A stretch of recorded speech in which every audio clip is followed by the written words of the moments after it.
Hey guys! So today ay i-share ko sa inyo yung tinatanong nyo lagi na homemade yogurt. Ito ay simple lang naman, 2 ingredients lang. Na-share ko na ito matagal na panahon na. Ginagamit ko rin to pang substitute sa cream cheese. I-drain ko lang siya gamit yung cheesecloth. Cream cheese na siya. Actually hindi siya cream cheese, Greek yogurt na pure, na tatanggal yung whey. Pero mas smooth siya sa cream cheese. So ganda niyang gamitin. Actually, masarap pa. Ginagamit ko rin to para sa mga muffins ko, instead na buttermilk or sour cream. Ito yung pinang-substitute ko. Pinang-marinate ko din to sa chicken kasi nakaka-tender siya. Pwede rin to sa sauce. Lagyan mo lang ng konting mayo, garlic, spices. So, pwede na siya shawarma or pang-glaze nga ng chicken para sa garlic sauce. Ang dami niyang pwedeng paggamitan. Madaling-madali lang to. Ang laking mura kapag ginawa niyo to. So, ang gagamitin natin is full cream milk, pwede rin ng fresh milk, huwag ang evap, hindi siya smooth, hindi siya makinis. So, medyo matamis-tamis kasi yun. And kailangan natin ng yogurt. So, ito ang yogurt na to. Ito yung parang pinaka-mother yogurt natin. Kasi ang idea lang naman ng yogurt is hahawaan mo ng live microorganism. Tama ba? Yung lahat ng gatas. Kahit maggaano ka pa karaming gatas, kahit 5 litro, 10 litro, kahit gaano kadaming gatas pa, kahit ganito lang kadami yung mother yogurt mo, yogurt to, kahit gaano pa kadami yung gatas mo, kahit ganitong yogurt lang, okay lang, kasi nga, ay ihahawaan mo lang naman yung gatas, ito yung bacteria. So, kailangan ng papadamihin mo yung bacteria sa kahit gaano kadaming milk. Yun yung idea lang. Ang kailangan lang niya is warm temperature. So, in a few hours, magiging yogurt na siya. Ganun lang kasimple. Yung ganda ng yogurt na magagawa nyo, yung homemade, ay depende sa klase ng yogurt na ginamit nyo. So, ako, nag-try na ako ng madami. Meron yung Pascual, ang bagal niya makapag-turn ng yogurt and malabnaw. Nestle cream, okay. Yung Greek yogurt, yung nasa malaking container, unflavored yung gagamitin nyo. Maganda yung Nestle. So, itong yogurt na to is Greek yogurt. Yung brand niya, nagsisimula sa C. Hindi ko tanda. Basta nabili ko yung sa SNR. Medyo mahal yung maliit. Parang nasa 163. Pero ang ganda-ganda niya sa yogurt. Ang sarap-sarap niya. Greek yogurt, malapot-lapot. Maraming buo-buo kagad yung nagagawa kong yogurt.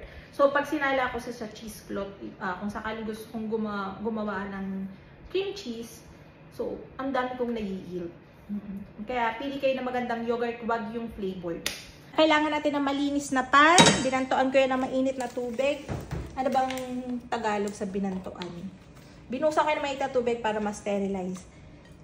Lagay tayo ng 1 litro lang. So, papainitin lang natin yung gatas. Mahinang-mahinang apoy. Tapos, syempre, paminsan-minsan nahaluin natin. Iinit lang natin itong gatas to near boiling point. Hindi natin papakuluan, aapaw yan. Basta nakikita kong umuusok na siya, bumubula-bula na yung paligid. So, yun, okay na yun.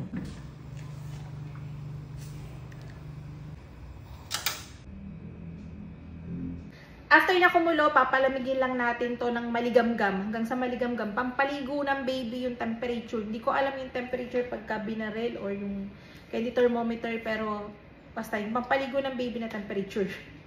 Tsaka natin ihahalo yung yogurt. Kapag masyadong mainit yung milk mixture nyo, kapag hinalo nyo yung yogurt, mamamatay yung mga bakterya. So, importante yung maligamgam lang. So, maligamgam na siya. Tsaka pa lang natin ilalagay yung ating yogurt. Ganyan yan.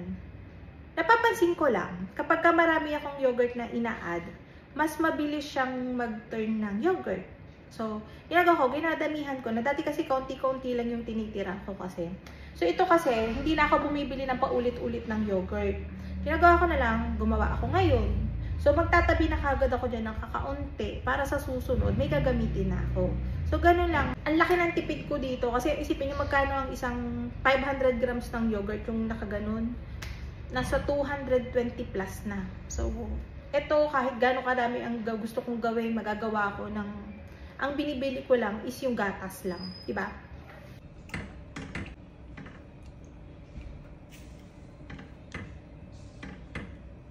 Ito yung pinaka-effective way para maging yogurt siya ng mas mabilis. Within 3 to 4 hours yogurt na to.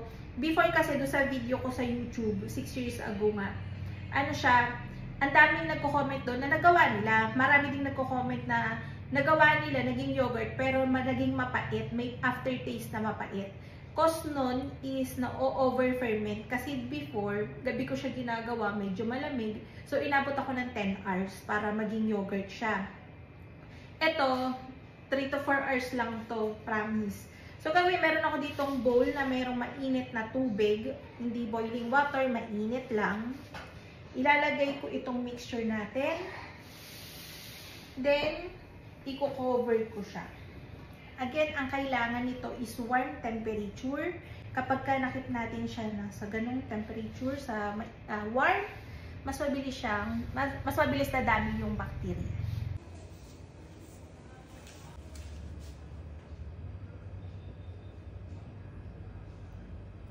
Yogurt na to, ang gagawin nyo lang, tatransfer nyo siya sa container, ilalagay nyo sa chiller, sa ref, covered, syempre. Tatagal to ng mga 7 to 8 days or higit pa. Hindi ko na-test yung pinaka-maximum kasi lagi ko siyang ginagamit daily. Every other day, nagtitimpla ko ng 4 liters. Katulad nun, iniinit ko lang siya. Tapos ginagamit ko na siya paunti-unti. Sa mga pastries ko, dun sa chicken. So, ayun. Pareho lang sila ng lasa na nasa market. Walang pinagkaiba. Yung iba lang na yogurt na nasa market, medyo manamis-namis. Siyempre, may added sugar na. Pero ito, pure, maasim-asim lang talaga siya. Tatanong nyo kung pwede itong gamitin sa mga rolled oats, overnight oats. Siyempre, pwede ginagamit ko to. So, ayun lang. Sana nagustuhan niyo yung ating video for today. Magkita-kita tayo muli. Ito po Little Tinapay. Bye!